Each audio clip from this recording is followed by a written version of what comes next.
Households across Britain are being warned to prepare for electricity blackouts if gas imports are reduced. Now, the National Grid chief has said we may experience blackouts between 4 and 7 p.m. on weekdays in January and February during very cold days. But to be clear, most days in January and February are pretty cold. So let's get some tips, shall we, from Will Hodson, consumer champion for how to save it. Look, it sounds quite romantic, doesn't it? Grab a candle, snuggle in with a blanket, wrap up warm, light the fire if you can. But, I mean, in all seriousness, actually, we need to make some preparations if this is really going to happen.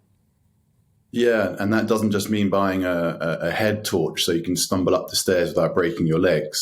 I think that this is pretty dramatic. It's worth saying that John Pettifor, who's the chief exec of National Grid, has said this is unlikely that we're going to face blackouts. It is unlikely. Nonetheless, as a nation, we have to do what we can to reduce that likelihood to zero. The best things we can do are just address this simple supply-demand challenge that this is. So on the one hand, we can't do much about the supply of gas that powers our homes. The truth is the conflict in Ukraine has made all of Europe vulnerable. So what we can do is we can focus a little bit on our demand, because that's what we're talking about here. You have a blackout when supply cannot meet demand. So what you can do is look to get government schemes and mass incentives that help the population as a whole reduce their demand. That's what will make blackouts unlikely. Would you support a public information campaign from the government then? Because Jacob Rees-Mogg said he had a £50 million campaign ready to go, but Number 10 said that, you know, they don't want to spend that money telling people what to do. It seems a complete no-brainer to me. I think only rampant ideology around terror of the nanny state would stop you rolling out what's, you know, by the kind of standards of our energy bills and our energy support, an incredibly cheap campaign to show people how they can use less energy. Because let's go to your point, why would we be looking at blackouts between 4 and 7 on the coldest days of January and Feb? It's because that's when we as a nation use the most energy. It takes the most gas to make your home livable on those cold days as the evening closes in.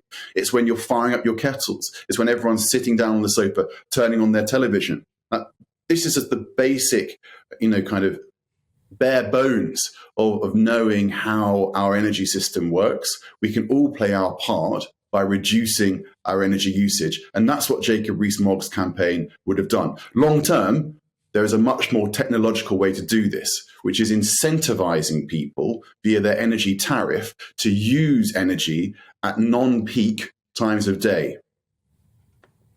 And I suppose also the potential to consume less as well, which would have environmental benefits. But look, if you were to give people sort of a top 5 of what they need to do just in order to, even if it's just peace of mind, you know, you're talking about a head torch. We heard yesterday from somebody suggesting making sure you have batteries in a radio so that you can listen to public broadcasting if needed. Those sorts of tips. What would you say?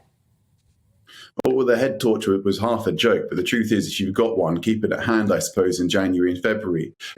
I think the interesting thing is people worry about their telephone, you know, which, as we know, contains a torch, could be the Swiss Army knife of the 21st century, who knows. But the point is people don't want to be left without their phone. And you think to yourself, if there's no electricity coming through my wall, what am I going to do to recharge it? And the answer to that hints at the future of a kind of more secure energy system. Because what you might do is be one of those clever clogs who's got a portable charger, a battery charger in their handbag so they can actually recharge their phone without having to plug it into the wall. And the reason I say that's the kernel of our energy future is this. In the years ahead, households are going to be able to store far more energy than they do now. Things like electric vehicles have massive batteries. So it could be the case you don't actually rely on the grid for your electricity. You have a store of it domestically via your home. So that's the future. And right now, I mean, probably having something like a phone charger, if that's what you're worried about, which is not reliant on the mains, is not a bad idea. OK, top tips. Will Hodson, consumer champion from How to Save It. Thank you very much indeed.